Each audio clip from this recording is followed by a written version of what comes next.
Jeremiah 23 is our passage. I'm going to admit to you a couple of things that I like. Over the last year when we had to go every other row that many of you were displaced from your normal seat. And I love that now that we're back to not being every other row, some of you have no idea what to do, where to sit, where to go, should you go back to your old seat, whatever. I also like the 1 month out of every year where we take all the extra bulletins that we've ordered and we use them for the same Sunday and we put them out on that table, and I get to watch you come in and see that all of the bulletins are different covered, and some of you just panic. Some of you don't know what to do. You look at that table and you think, do I take all of them? What do I do here? So if your neighbor's doesn't look like yours this morning, no biggie. On the inside, you should have an insert that says Jeremiah 23. If you didn't get one of those, go back and try another one, I suppose. But our passage is Jeremiah 23. If you were to back up in the book of Jeremiah and read the verses leading up to Jeremiah 23, verse 1 to 8, you would read about the Lord speaking through Jeremiah, chronicling and criticizing the recent kings of Judah. And they're just listed by name. And the Lord through Jeremiah says, this is what I didn't like about this one. This is what I didn't like about this one. This is where this one fell short. And it leads right up to King Zedekiah. King Zedekiah is not part of that list, but the list leads right up to Zedekiah. Zedekiah is not mentioned in our passage, but likely our passage, we're going to talk about this, is making reference to Zedekiah. So we'll start with this. This word from the Lord likely came to Jeremiah during the reign of Zedekiah, who was the last king of Judah. I can't show you a verse that says this happened, this word came to Jeremiah during the reign of Zedekiah, but when you read the passage, the verses leading up to it, and you pay attention closely to what is said and how it's said in our passage, I think this is the likely answer. Zedekiah was the last king of Judah. He was dethroned when the Babylonians marched for a final time on the city of Jerusalem, breached the gates, destroyed the temple, and sent thousands of Jewish people into exile. His name literally means righteous is the Lord. The first part of his name is the Hebrew word for righteous or righteousness. The last part of his name, that I-A-H in English, is sort of an abbreviation and a reference to the Lord, all caps, Yahweh. And so what his name literally means is righteous is the Lord. You're going to need to remember that as we work through this passage and we get to a verse further down in our passage. So just file that away. You need to know what his name means. You also need to know this. Our passage is an oracle of woe. An oracle of woe, and it is directed against the shepherds of Israel. That's straight out of verse 1. The first word in English is woe to the shepherds who destroy and scatter the sheep of my pasture. In this oracle of woe, God through Jeremiah is promising to judge a certain group of people for their sins. There are a lot of these oracles of woe in the Old Testament prophets. This one is directed to shepherds, the shepherds of Israel or the shepherds of Judah. And just to be clear, he's not directing this oracle of woe to the guys out in the field with the sheep. He's using this term shepherd to talk about the religious and the political leaders of the nation. So if you wanted to think specific categories of people that are included in this woe, he's talking about the kings, and he's talking about the prophets, and he's talking about the priests. These people who were supposed to shepherd the nation are now receiving an oracle of woe, a promise of judgment from the Lord. Now, our passage is also a prophecy, and so we want to say a quick word about Bible prophecy. Like many biblical prophecies, this passage looks to the future, and it describes multiple fulfillments in a single prophecy.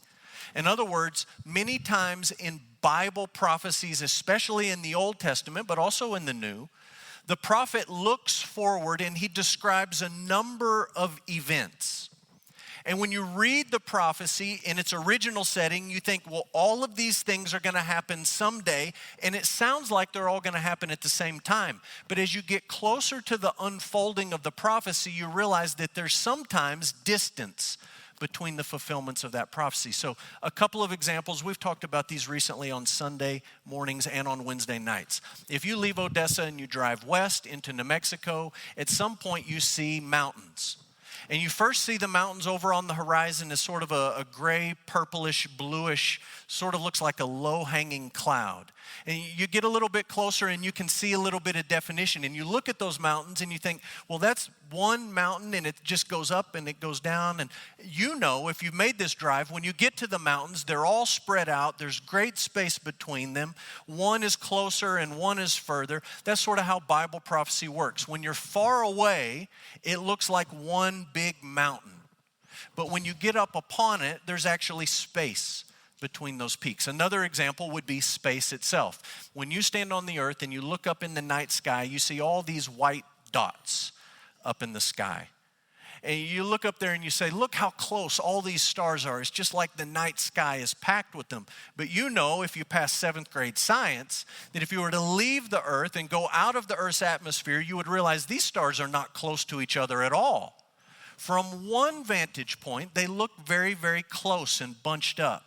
But as you get up upon them, they're spaced out and there's great distances between them. That's how many Bible prophecies work, and that's certainly how this prophecy works. Jeremiah is looking to the future, and he describes a number of things that are going to happen. And on a surface reading, it sounds like it's all going to happen at the same time. But as time unfolded, God's people realized, well, some of this was fulfilled here, and some of it was fulfilled later. And so we're going to try to sort that out. Here's the big idea of our passage. This is a simple truth, but is an important truth. The big idea of this passage is that only God can save his people. That kind of feels like preschool Sunday school, right? Only God can save his people. For some reason, human beings are quite literally hell-bent on forgetting that truth. And we begin to think so quickly and so easily that politicians can save us, or political parties can save us, or armies can save us, or a worldview or a way of thinking can save us, or a degree can save us. We think money can save us. We think doctors can save us. We look to all sorts of things and places and people and objects that have absolutely no power to save. We are hell-bent on looking to these things and these people to save us, and we need to be reminded that only God can save us. That's why we sang the song Jake led us in just a minute ago, God is so good. We're prone to forget that. We say it, we sing it, we can repeat it, we could fill in the blank, but we need to be reminded of it over and over and over again. He is good. Regardless of what you're facing, he's good, and we need to be reminded of this truth. Jeremiah is reminding us this morning that only God can save his people. As this prophecy unfolds, there are two big fulfillments that we're going to talk about. So first, we're going to talk about the historical fulfillment. Zedekiah was the last king of Judah. The Babylonians marched on his kingdom. They destroyed the capital of Jerusalem. They breached the walls. They tore the temple down. They hauled thousands of people into exile. And Judah was sent into exile because they followed wicked shepherds. The people of Judah, just like the people of the northern kingdom of Israel had been years before, the people of Judah were sent into exile. And part of the issue was the influence of these wicked shepherds. Now, it's interesting to think about the exile in terms of who was responsible for the exile. Whose fault was it? Why did the people go into exile? I could give you many Bible passages that suggest it was the responsibility and it was the fault of the people, the nation. They were idolatrous. They were wicked. They turned from the Lord. They forgot that he was the only one that could save them. It was their fault. I could also point you to verse 3 in Jeremiah 23, where the Lord takes responsibility for the whole thing, and he says that he has driven them into exile. Now, historically, that hadn't happened yet when Jeremiah spoke these words, but it was really close. It was so close and so certain that God talks about it in the prophetic past tense. And he says, I have driven them into exile. God takes responsibility for it. He says, I was the one sovereign over the people going into exile. So we could say the people are responsible. We could say the Lord is responsible. He takes some responsibility for it. But in this passage, there's also culpability laid on the shepherds. Look at verse 2. You have scattered my flock, and you have driven them away. The Lord blames the shepherds. It's your fault and it's your responsibility that the people have left. And I think that just as one example, the Lord is thinking about people like Manasseh. This is what we read about Manasseh, one of the recent kings of Judah. He did what was evil in the sight of the Lord. He built altars in the house of the Lord. That doesn't mean altars to the Lord. That means altars to false pagan gods inside of God's temple. And he burned his son as an offering. We talked about that recently. These kings of Judah who went out to the valley of the son of Hinnom and burned their children as an offering to pagan deities. Manasseh did that. He did much evil in the sight of the Lord. And Manasseh led them astray to do more evil than the nations whom the Lord had destroyed before the people of Israel. That's not everything that 2 Kings 21 says about Manasseh, but it's a sampling. He was one of the wicked shepherds of Judah. And because of his wickedness that filtered down to his nation, the people are sent into exile. The solution to all of this is in Jeremiah 23, verse 3 and 4. Eventually, Judah is brought back into the land, and they're brought back by good shepherds. God promises this. Yes, he's going to send them into exile, but then he's going to give them good shepherds, not like Manasseh. These good shepherds are going to bring them back. Verse 3, I will gather the remnant of my flock out of all the countries where I've driven them, and I'll bring them back to their fold. They'll be fruitful, they'll multiply. I will set shepherds over them who will care for them.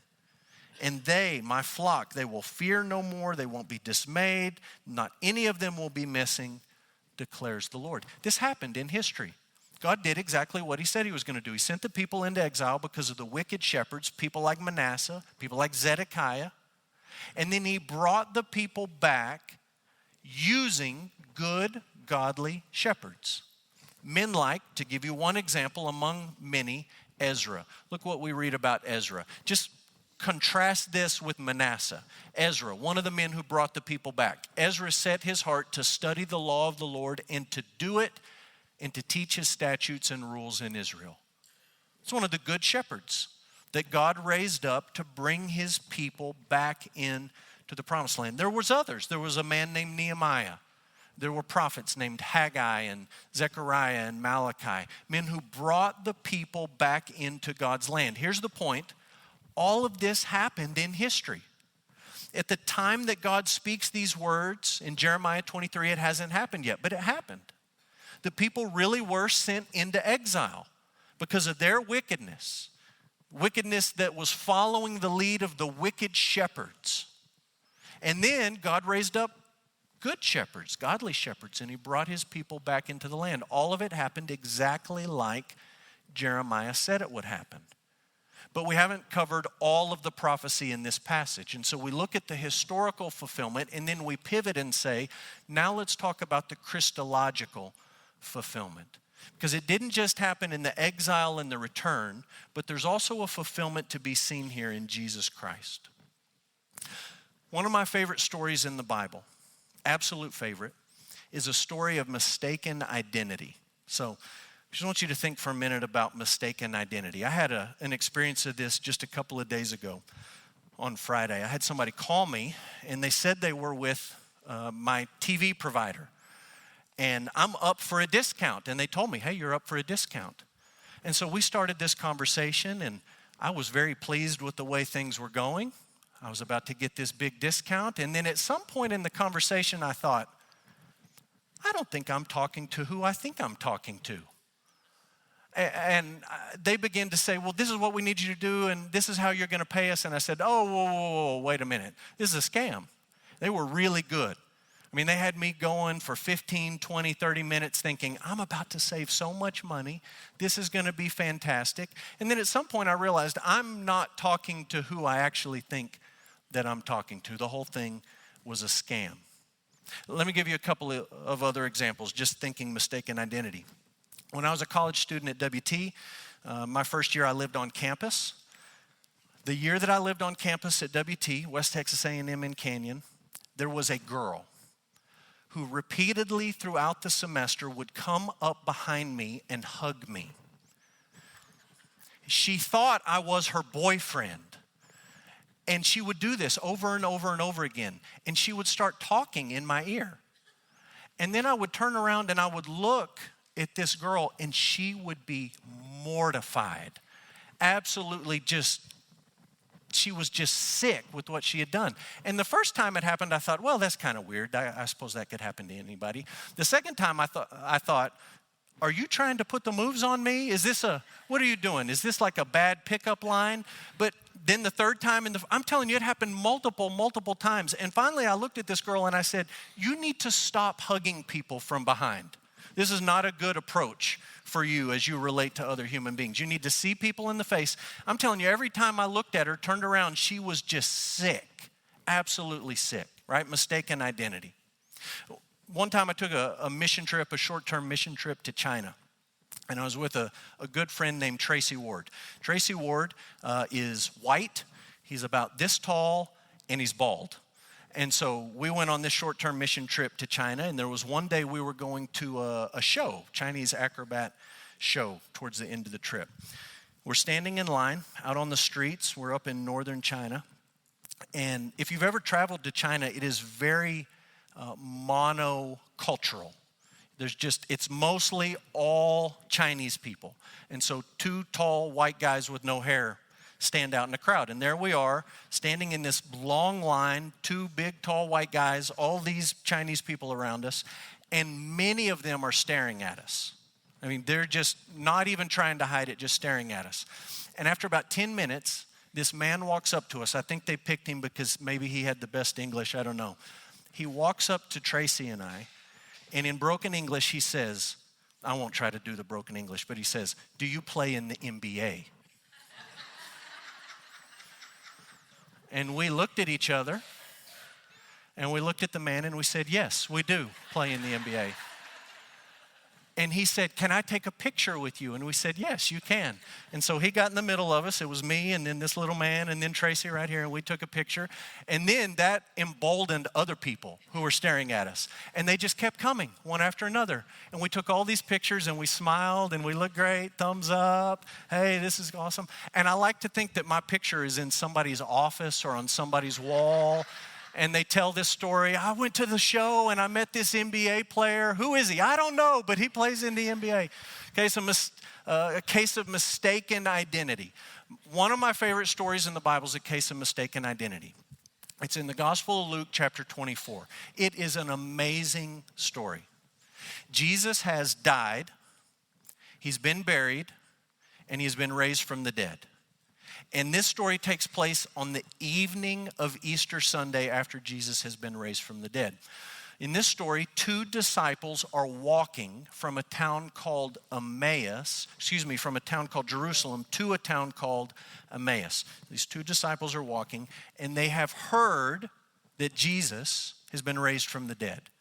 And as they walk, they're trying to process all the things that have happened about Jesus and this news of the resurrection, and they're not sure how to make sense of it all. And in the story, Jesus appears to them, and he walks beside them on this road. And as he's walking beside them, we're not exactly sure how this works, but they don't recognize Jesus. His identity is somehow hidden or veiled from them. But as they walk, Jesus is essentially leading them in a Bible study. He is walking them through the Old Testament, helping them understand the truth about the Messiah. This is what we read in Luke 24:47. Beginning with Moses and all the prophets, he interpreted to them in all the scriptures the things concerning himself. He's just walking them through the Old Testament, talking about the things that pointed forward to the Messiah. If you could go back in time and sit in on any Bible study in history that you missed, I think this is the one you would want to go back to. Just to walk as a third disciple to Emmaus and to listen to Jesus walk through the scriptures, starting with Moses through all the prophets, interpreting all the things. And Bible scholars love to speculate and say, what did Jesus talk to them about? What specific passages? Here's some of the suggestions they come up with. Maybe Jesus started with Genesis 3, the promise that God would send someone to crush the head of the serpent. Maybe he talked about that passage. Maybe he talked about Genesis 22, the sacrifice of Isaac as Abraham takes his son up the mountain and he learns this truth that God's people clung to for thousands of years, that on the mountain of the Lord, God would provide the sacrifice. Maybe it was Exodus 12, the Passover. How Jesus is the Passover lamb that died so that death could pass over us. Maybe it's the book of Leviticus. Can you imagine a Bible study in the book of Leviticus? Leviticus 16. Jesus talking about the Day of Atonement and the death of these animals, blood being sprinkled in the holy place. Maybe it was Psalm 110. Psalm 110 is the most quoted psalm in the whole New Testament. Surely he quoted Psalm 10.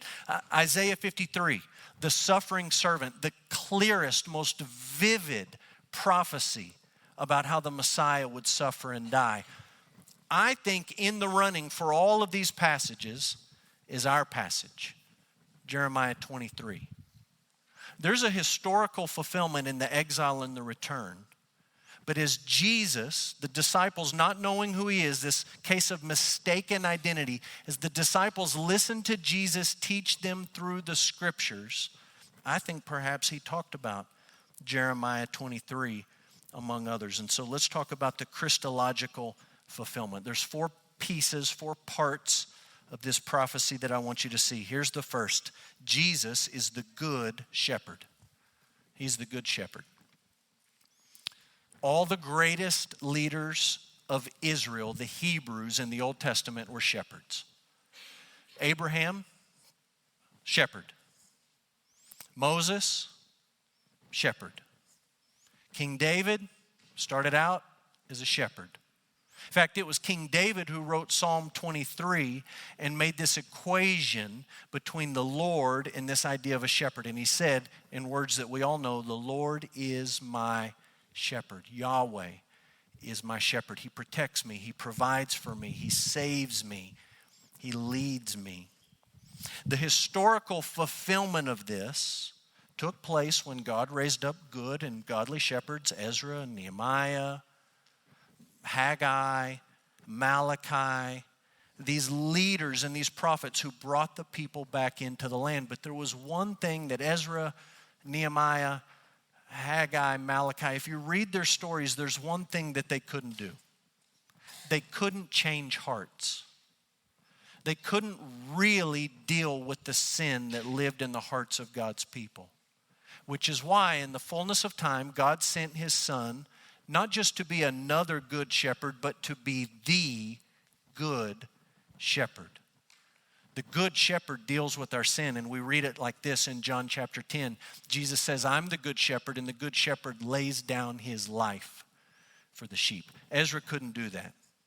Nehemiah couldn't do that. Haggai couldn't do it. Malachi couldn't do it. Jesus did it. He laid down his life for us. He did it at the cross.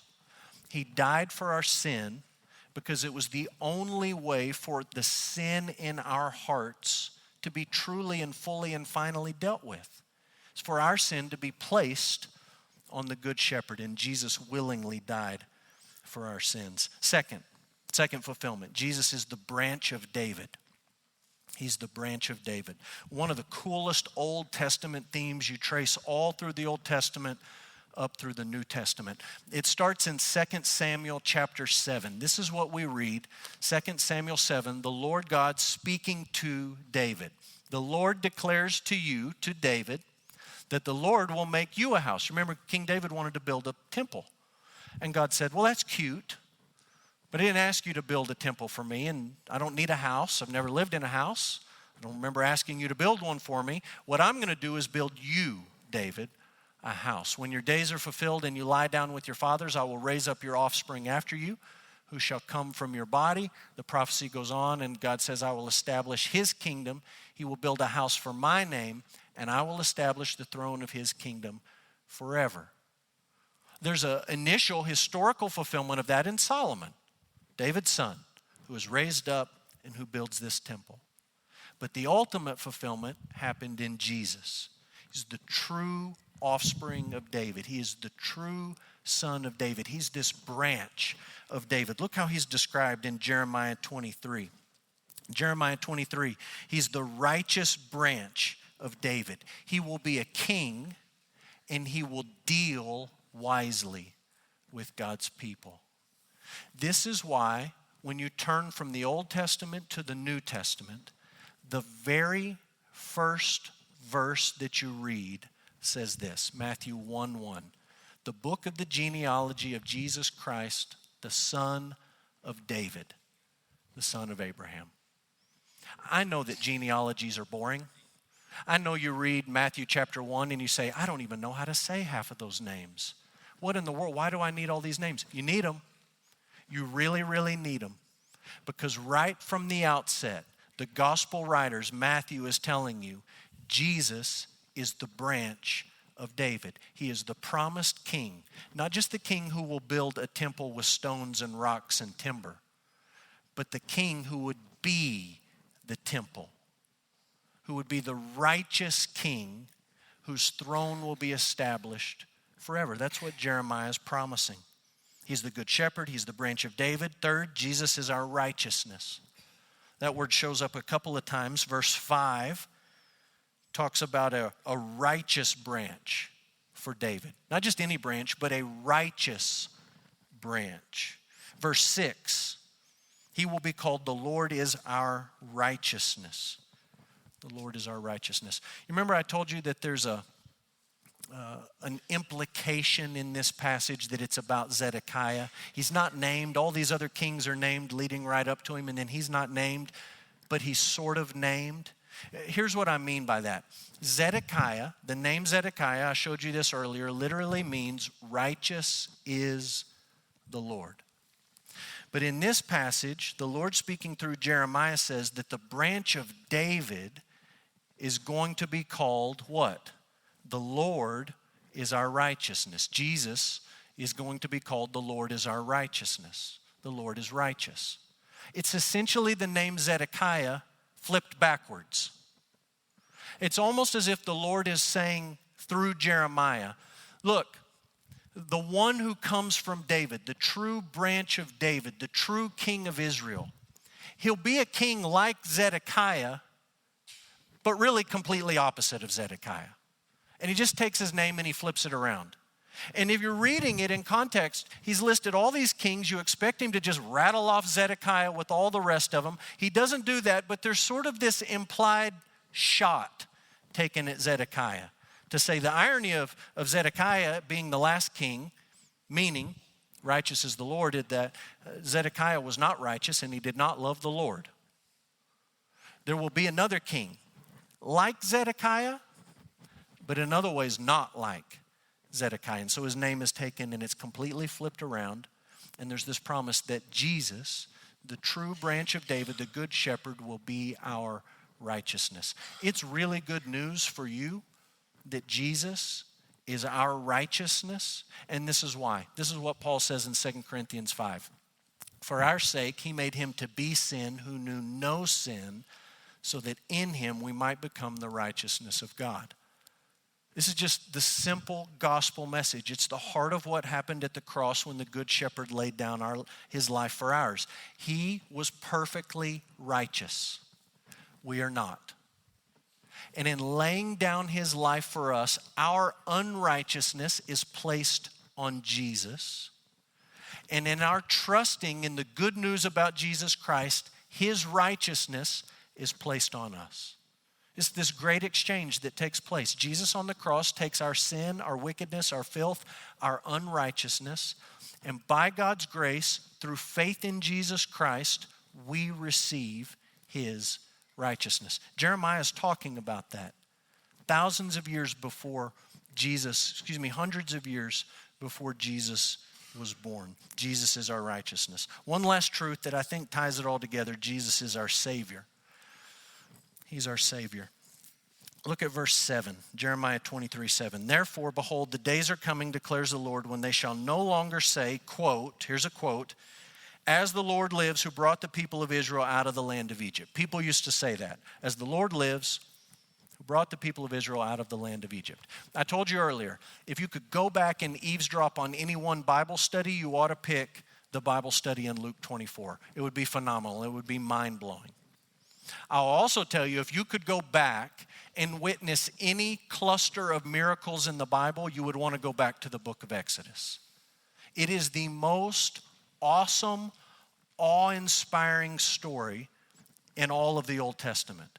It is the formation and the foundation of who the Hebrew people were, is when they became a nation. And the miracles were absolutely amazing. This formed the identity of these people, so much so that they used to say, quote, from Jeremiah, as the Lord lives, who brought the people out of the land of Egypt. That was the foundation of their identity. God says in Jeremiah 23, I'm going to do a thing like that. It's going to be another great thing, like bringing the people out from Egypt. Verse 8, what they're going to say now is, quote, as the Lord lives, who brought up and led the offspring of the house of Israel out of the north country and out of all the countries where he had driven them. God says it's going to be like a new Exodus when I bring you back from exile. It's going to be identity forming. It's going to shape who you are and how you think about yourself and how you talk about yourself. It's not just going to be these are the people that the Lord brought out from Egypt, but it's going to be these are the people that the Lord brought from exile. He didn't just bring them from one nation, Egypt. He brought them from all of the nations where they had been scattered. And it happened. God brought his people back through the good shepherds like Ezra and Nehemiah, Haggai, Malachi. But it wasn't the last Exodus that happened in the Bible. There's one more Exodus. In fact, it's the greatest Exodus of all. And you get a preview of it in Luke chapter 9. In Luke chapter 9, Jesus takes 3 of his disciples. He takes Peter, James, and John, and he takes them up a mountain. And on this mountain, we call the Mountain of Transfiguration, Jesus reveals his glory to these 3 men. They see Jesus in all of his unveiled, unrestrained glory. And 2 men show up on the mountain to talk with Jesus. One is Elijah and the other is Moses. Moses, who led the first exodus of God's people. And as they're talking, Peter, James, and John listening, Jesus talking to Moses and Elijah, this is what they're talking about. Luke chapter 9. Behold, 2 men were talking with Jesus, Moses and Elijah. They appeared in glory and they spoke of his departure, which he was about to accomplish at Jerusalem. That word departure, I have no idea why English translators use the word departure. It is literally the word exodus. Moses shows up on the Mountain of Transfiguration to talk to Jesus about the exodus that he's about to experience in Jerusalem. What in the world is he talking about? Plagues and parting a sea and providing manna in the wilderness? No, not really. What is he talking about? Bringing people back from exile as they've been scattered from all different nations? No, not exactly. He's talking about the cross. He's talking about Jesus bearing our unrighteousness so that we could receive his righteousness. He's talking about the good shepherd who's going to lay down his life for the sheep. He's talking about the branch of David, the King of Kings who will die for his people. He's talking about the truth that Jesus leads the greatest exodus of all. He leads his people from sin and death to life and righteousness. It is an amazing thing to open the scriptures and to read a passage like Jeremiah 23, which is some 2,500 years old, and to think, this passage, this prophecy, this oracle of woe It's happened. It's been fulfilled. It's been fulfilled in the history of Israel being sent into exile and brought back into the land. It's an amazing fulfillment. And it's happened in a greater way as Jesus, the Good Shepherd, the branch of David, the truly righteous one, has laid down his life to save us. And so here we are in Odessa, Texas, 2021, reading an ancient Hebrew prophecy, some 2,500 years old, and looking back through the years saying, it happened. It's true. We believe that what Jeremiah promised has actually come about in the life, death, and the resurrection of Jesus Christ. And this old story from the days of Jeremiah has the power to change your life for all of eternity. Jesus is the Savior. He is the only one who can save you. And you can experience that salvation today. Many of you have experienced it. And it's good for us, those of us who have been saved, who are being saved, it's good for us to stop and look back and think about these promises and the fulfillment and to thank God for what He's done to save us. Some of you have not experienced this salvation. You've never turned from your sin and trusted in Jesus. You can do that today. This old, ancient prophecy is true, and it is powerful to save. God alone can save His people, and He has acted once and for all in the Son, Jesus Christ, to save you.